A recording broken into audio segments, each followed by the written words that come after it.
Donc Christian Purel, je suis à la retraite depuis le 1er septembre dernier, professeur émérite de l'Université de Saint-Étienne.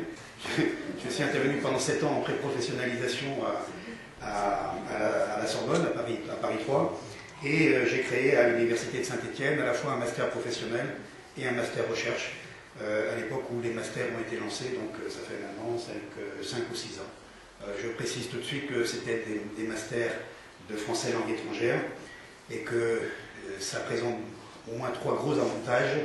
Le premier, c'est que ça recrute des natifs. Vous voyez un petit peu là, je prends l'exemple de qu'est-ce que pourrait être la formation d'un professeur de mathématiques s'il existait un pays où la langue maternelle était le langage mathématique. Ça changerait un petit peu les perspectives. La deuxième chance du français langue étrangère, désolé, c'est qu'il n'y a pas d'inspection. Et la troisième, encore plus désolé, c'est qu'il n'y a pas de concours. Alors, je ne vais pas faire une synthèse des synthèses, et tout simplement parce qu'elle est impossible. Quand la synthèse est impossible, ce qu'on peut dire, continuer à dire, c'est pourquoi elle n'est pas possible. Et je pense que le fait d'avoir fait travailler les ateliers sur des scénarios, c'était à la fois une bonne idée, parce que ça faisait prendre conscience de la complexité des paramètres, des logiques différentes, je vais parler de logiques différentes, mais d'un autre côté, ça faisait, disons, intervenir dans un... Il faut déjà une première réflexion interne en tant que responsable ou formateur, dégager la logique formative, et ce n'est qu'ensuite que dans le cadre de négociations avec des partenaires, on oppose cette logique formative à d'autres logiques qui sont tout aussi raisonnables.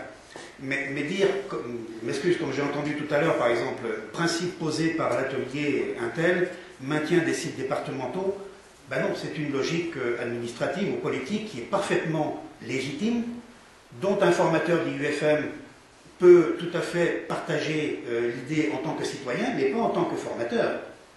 Donc, si vous voulez, ce travail sur les scénarios amenait forcément à faire un travail complètement en aval, qui forcément oblige à tenir compte de logiques différentes.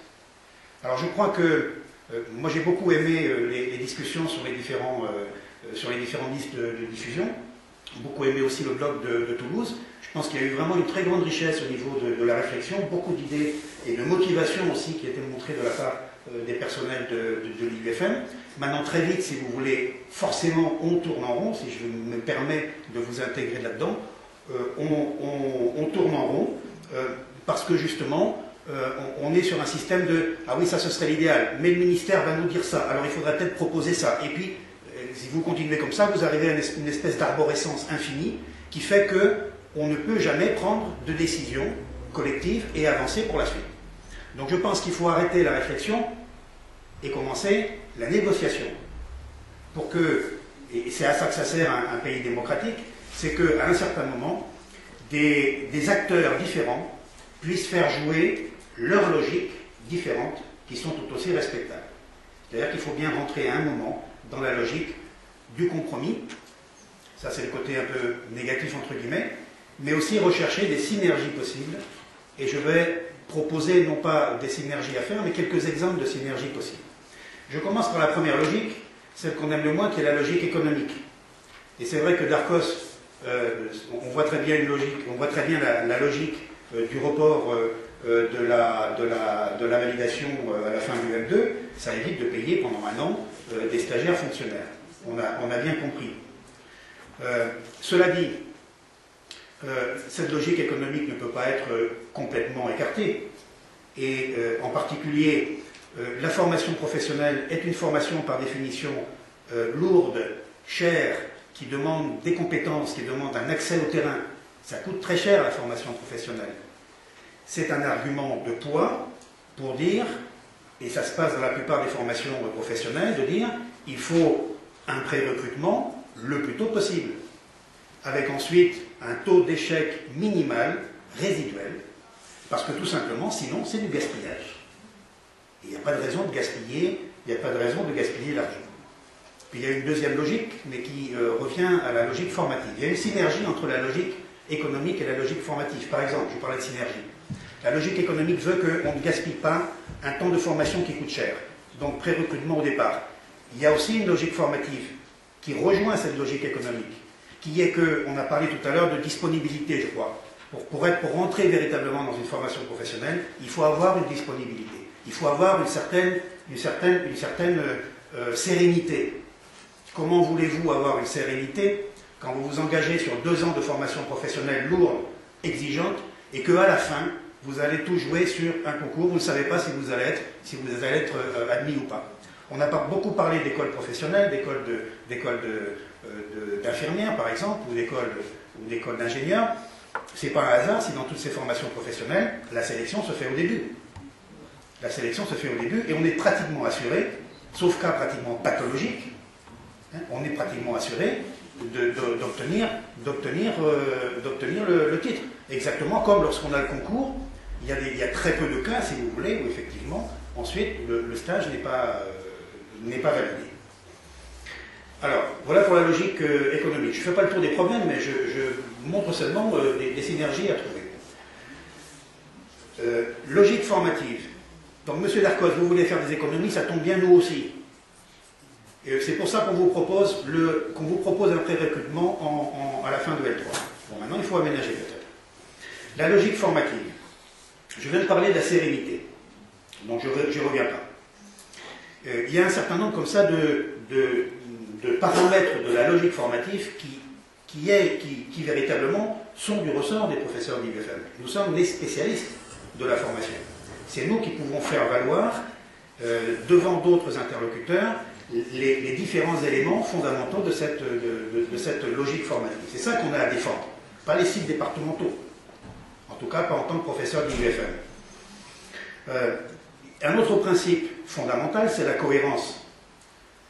C'est non seulement l'adéquation des contenus des concours avec la profession qui va suivre, mais aussi la cohérence dans les modes de formation.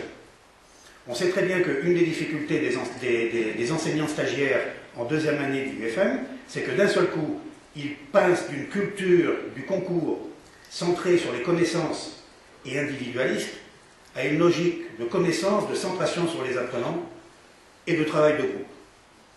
C'est une véritable mutation culturelle qu'on leur demande. Donc ça peut être un point de négociation avec l'université. Il ne faut peut-être pas focaliser entièrement sur les contenus, mais sur cette préparation culturelle. Or, vous avez plein d'universités, je vous l'ai dit, j'en ai fait 6 dans ma vie, vous avez plein d'universités où les étudiants essentiellement travaillent par projet. Par exemple, c'est peut-être une modification aussi de la culture universitaire qu'il faut demander, et pas seulement des contenus. Ça peut intéresser aussi les universités, en termes de motivation des enseignants, en termes de lutte contre l'échec à l'université. Voilà peut-être une synergie possible, un accord possible, de type gagnant-gagnant. Qu'est-ce qu'on peut trouver comme gagnant-gagnant dans le système actuel? Bon, on ne va pas... Il faut rentrer dans une logique de négociation. La première logique de négociation, il faut négocier par partie. Il ne faut pas arriver au ministère avec tous les acteurs et puis les IUFM avec leurs petites exigences à eux, qui ne sont même pas l'exigence de formation, sinon qu'ils ont déjà intégré plus ou moins, bricolé plus ou moins, des exigences qui ne sont pas les leurs, qui ne sont pas des exigences formatives. D'accord? Donc, il faut commencer par négocier avec l'acteur qui va être forcément avec les IUFM dans cette logique formative. J'ai nommé les universités. Il faut commencer par négocier avec les universités, obtenir des compromis avec les universités et aller plus loin sur la base de ce compromis-là, parce qu'on n'est plus tout seul. Si vous me permettez, je m'intègre encore dans les formateurs IUFM. On n'est plus tout seul parce qu'on a obtenu des accords avec les universités.